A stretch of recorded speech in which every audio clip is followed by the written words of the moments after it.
기도하시겠습니다. 오늘도 우리를 깨워주시고 하나님 앞에 기도함으로 하루를 출발하게 하신 것을 감사드립니다.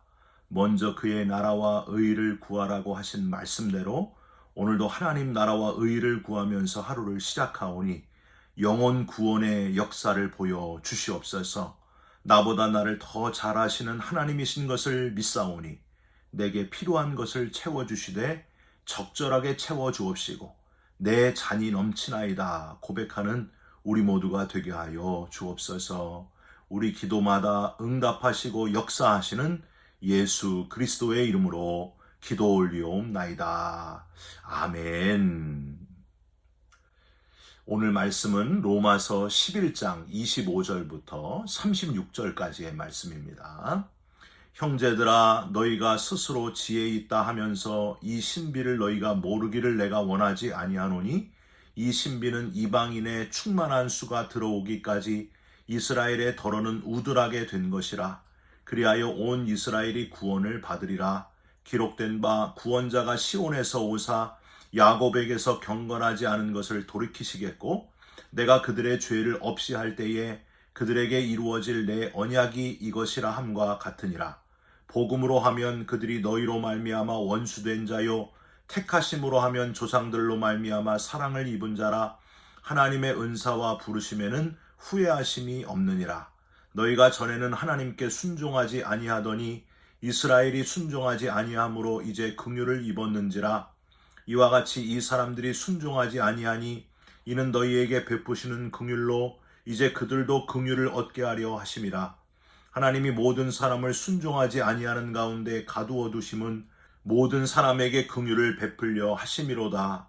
깊도다 하나님의 지혜와 지식의 풍성함이요 그의 판단은 헤아리지 못할 것이며 그의 길은 찾지 못할 것이로다.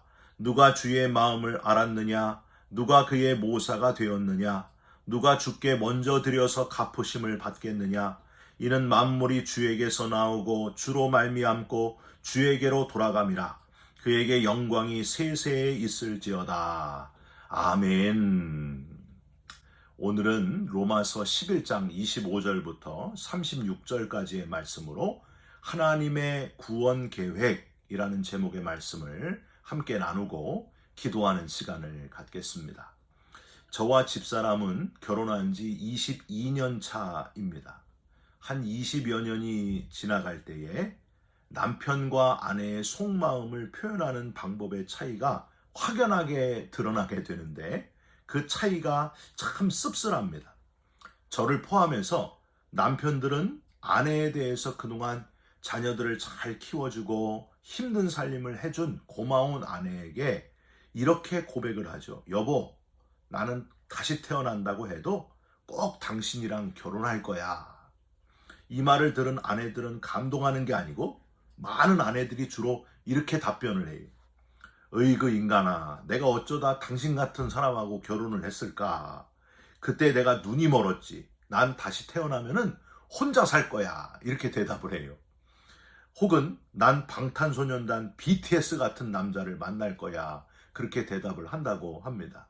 여러분은 어떻게 생각하십니까? 남자분들 참 씁쓸하지 않습니까? 사람은 참 후회가 많은 존재인 것 같습니다. 성경에 잘 드러나 있지 않지만은 이 후회하는 모습은 첫사람 아담 때부터 있었습니다. 아담이 선악과를 따먹고 하나님의 책망을 받을 때에 아담의 속마음에 이런 후회가 있었습니다. 하와가 선악과를 내게 먹어보라고 주지만 않았어도 하나님께 책망받지 않았고 에덴 동산에서 쫓겨나지도 않았을 텐데 하면서 후회를 했다는 거예요. 하와도 마찬가지였을 거예요. 저런 인간이 내 남편 만나? 남자가 책임을 질 줄 알아야지.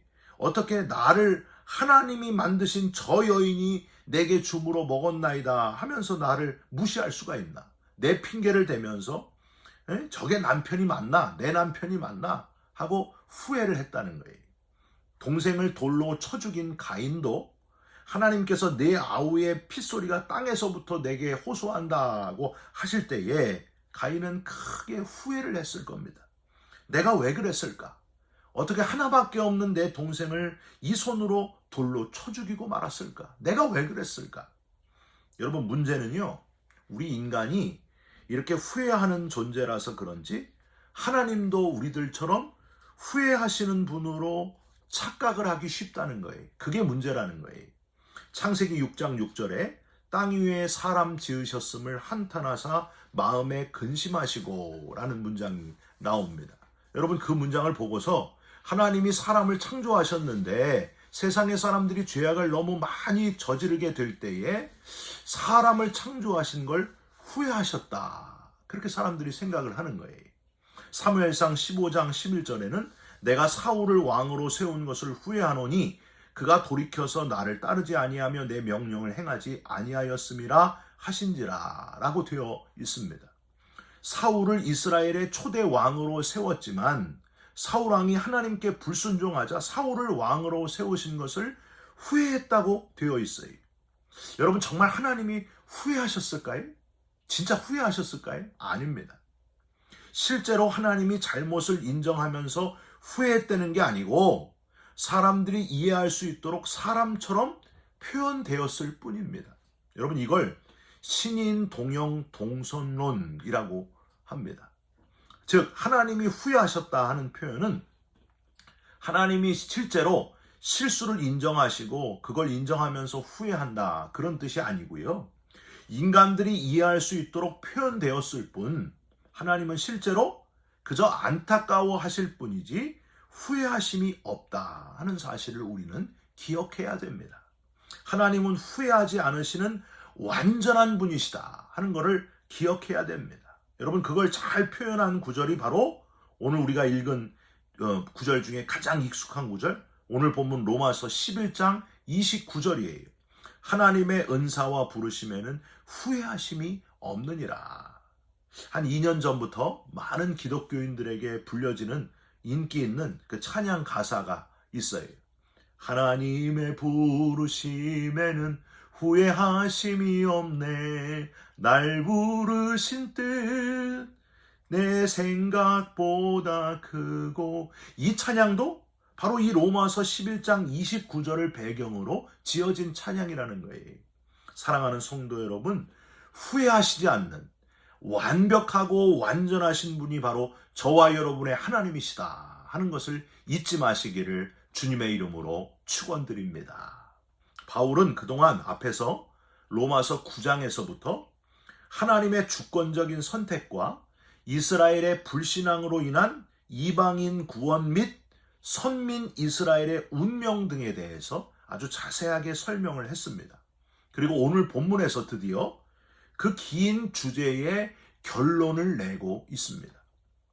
여러분, 어떤 책이든지 결론 부분을 읽으면요, 그 책 전체에서 저자가 말하고 싶은 핵심, 엑기스를 발견할 수 있지 않습니까? 오늘 본문에서 우리는 과연 바울이 어떤 신앙의 엑기스를 전하면서 결론을 내고 있는가 하는 걸 발견할 수 있다는 거예요. 여러분, 그걸 발견하시기를 부탁드립니다. 두 가지만 기억했으면 좋겠어요. 첫 번째, 바울은 하나님은 기다려주시는 신비의 하나님이시기에 후회하심이 없는 완전한 분이시다, 그렇게 표현을 했습니다. 기다려주시는 신비의 하나님. 여러분, 25절을 한번 보세요. 형제들아, 너희가 스스로 지혜 있다 하면서 이 신비를 너희가 모르기를 내가 원하지 아니하노니. 즉, 이 신비를 꼭 알기를 원한다. 여기까지를 현대인의 성경으로 보면은요, 이렇게 돼요. 형제 여러분, 여러분은 자만하지 않기 위해서도 한 가지 알아야 할 비밀이 있습니다. 하나님의 비밀이 있다는 거예요. 이 신비는 이방인의 충만한 수가 들어오기까지 이스라엘의 더러는 우둔하게 된 것이라. 여러분, 이 표현을 장로교 창시자 칼빈은 구원받기로 예정된 이방인의 대략적인 숫자를 가리킨다고 주석을 했습니다. 이와 같은 중요한 거는요, 아직 그 숫자가 다 차지 않았다는 거예요. 자리가 남아있다. 그 자리가 남아있는 하나님의 구원의 가능성이야말로 신비 중에 신비고 비밀 중에 비밀이다. 아직 하나님이 구원하실 자리가 남아있다. 이보다 기쁜 일이 어디 있는가. 이스라엘 나의 민족이여, 지금도 기다리시는 아버지 하나님께로 돌아오라. 껍데기를 버리고 율법, 그 율법 지키기도 어려운 그 율법주의에 얽매이지 말고 부활의 예수님을 믿는 그 믿음으로 참 복음으로 돌아와라. 아직도 기회가 있다. 하나님의 신비, 하나님의 비밀이다. 구원의 기회가 아직도 있다. 여호와께로 돌아오라. 우리는요, 신비 그러면은 인간의 그 이성으로 이해할 수 없는 기적, 뭐 이적이 일어나는 것, 눈에 보이는 신기한 일, 그걸 자꾸 신비로만 판단하고 그게 신비한 일이다. 거기에 치중할 때가 많아요. 그런데 바울은 신비 중의 신비는 26절에 온 이스라엘이 구원을 얻으리라. 구원을 받으리라. 즉 모든 영혼이 구원받기를 원하시는 하나님께서 아직 구원의 기회를 남겨놓으신 것이야말로 신비 중의 신비다. 그 표현을 하고 있는 거예요. 여러분, 우리들이 생각하는 눈에 보이는 기적, 이런 신비를 잠깐 내려놓으시고 이 바울의 신비를 꽉 붙드시기를 부탁드립니다. 탕자 아버지처럼 아직 아들을 기다리시는 하나님 아버지, 아직 기회를 허락하시는 하나님, 집 나간 둘째 아들이 다시 돌아오기를 문을 열어놓고 주무시면서 몹시 문 밖에서 수도 없이 서성거리는 아버지, 그 잃어버린 영혼을 하나님 앞으로 돌아오기를 기다리시는 아버지의 마음, 그러다가 돼지 쥐염 열매로 배를 채우고 처량한 신세가 된 아들이 그럴지라도 아버지께로 발걸음을 돌리기만 하면 그 탕자를 버선발로 뛰어나가서 끌어안아 주시면서 기뻐하시는 하나님, 아직 기회를 주시는 하나님, 이것이야말로 은혜요 신비라고 하는 사실입니다.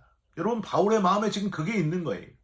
진짜 신비, 진짜 비밀은 이거다. 우리가 아직 구원의 가능성이 남아있으니 여호와께로 돌아오라. 이게 신비다. 여러분, 우리 인간의 불순종과 죄 때문에 벌써 세상을 끝내시고 구원의 문을 닫으셔야 되는데 아직까지도 우리에게 기회를 주시는 하나님께 감사하시고 기뻐하시기를 주님의 이름으로 부탁드립니다. 아직 늦지 않았습니다. 우리가 할 일이 다른 게 아니에요.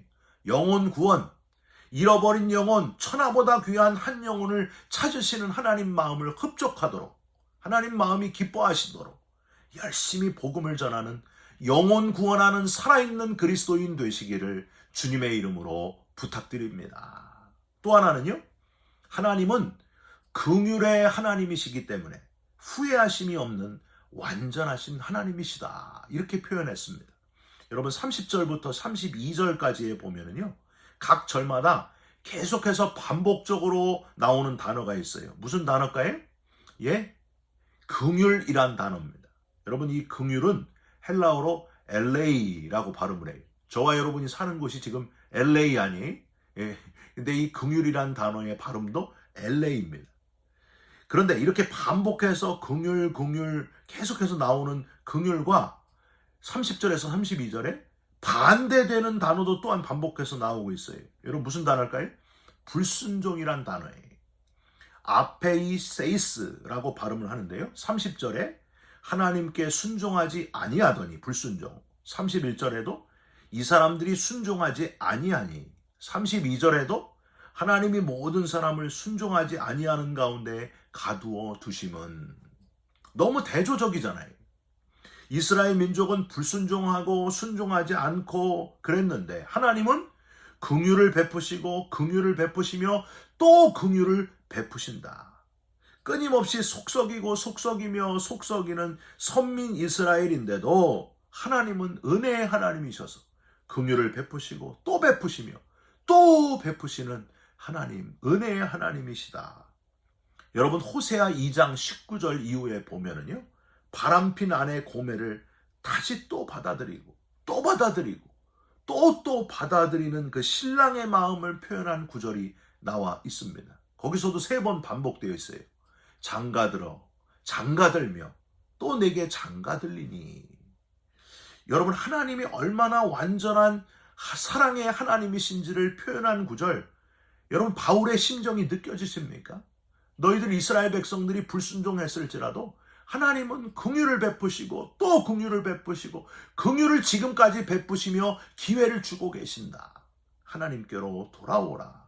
바울이 이렇게 반복해서 긍휼의 하나님, LA의 하나님을 표현했던 것은 바울 자신이 먼저 다메섹 도상에서 부활의 예수님을 만난 그 결정적인 은혜를 잊을 수 없었기 때문입니다. 내 사랑하는 내 민족 이스라엘 민족아, 여호와 앞으로 돌아오라. 부활의 예수님을 너희도 똑같이 나랑 똑같이 만나기를 원한다. 그토록 악독하고 패역했던 바울을 만나주신 그 부활의 예수님, 그 하나님의 너무 큰 은혜를 평생 잊을 수 없었던 바울, 그래서 생명 다하기까지 복음 전했던 바울. 사랑하는 성도 여러분, 후회하심이 없는 완전하신 하나님은 아들 독생자를 십자가에서 죽게 하심으로, 저와 여러분을 대신해서 죽게 하심으로 긍휼을 베푸시고 긍휼을 베푸시며 또 긍휼을 베푸시는 은혜의 하나님이셨음을 잊지 마시기를 바랍니다. 긍휼을 베푸셔서 아들을 죽이심으로 우리를 구원해 내셨습니다. 영원한 생명을 우리에게 주셨습니다. 부활의 나라를 우리를 위해서 준비해 주셨습니다. 여러분, 그 사랑을 오늘도 잊지 말고 감사하고 감격하면서 행복한 구원받은 기쁨 가지고 승리하는 하루를 살아가시기를 예수님의 이름으로 축원드립니다. 기도하겠습니다. 후회하시지 않는 완전하신 하나님이신 것을 찬양합니다. 아직도 기다려주시는 아버지 하나님, 신비의 하나님이신 것을 감사하며 찬양드립니다. 불순종하는 우리를 긍휼히 여기셔서 십자가에서 독생자를 죽게 하심으로 우리를 구원하신 하나님이신 것을 잊지 않고 감사하면서 전하고 또 전하는 구령의 열정을 가진 그리스도인들이 되게 하여 주시옵소서. 오늘도 하루를 그냥 살지 말고 구원받은 감격 가지고 행복하며 감사한 하루를 살아가는 우리 모두가 되게 하여 주시옵소서. 예수 그리스도의 이름으로 기도 올리옵나이다. 아멘. 하늘에 계신 우리 아버지여, 이름이 거룩히 여김을 받으시오며 나라가 임하시오며 뜻이 하늘에서 이룬 것 같이 땅에서도 이루어지이다. 오늘 우리에게 일용할 양식을 주옵시고 우리가 우리에게 죄진 자를 사하여 준 것 같이 우리 죄를 사하여 주옵시고 우리를 시험에 들게 하지 마옵시고 다만 악에서 구하옵소서. 나라와 권세와 영광이 아버지께 영원히 있사옵나이다. 아멘. 사랑하는 성도 여러분, 아직도 구원의 기회가 우리에게 주어져 있습니다. 긍휼을 베푸시는 은혜의 하나님을 열심히 전하시고 영혼 구원하는 그리스도인들이 되시기를 주님의 이름으로 부탁드립니다. 여러분 사랑합니다. 축복합니다. 감사합니다.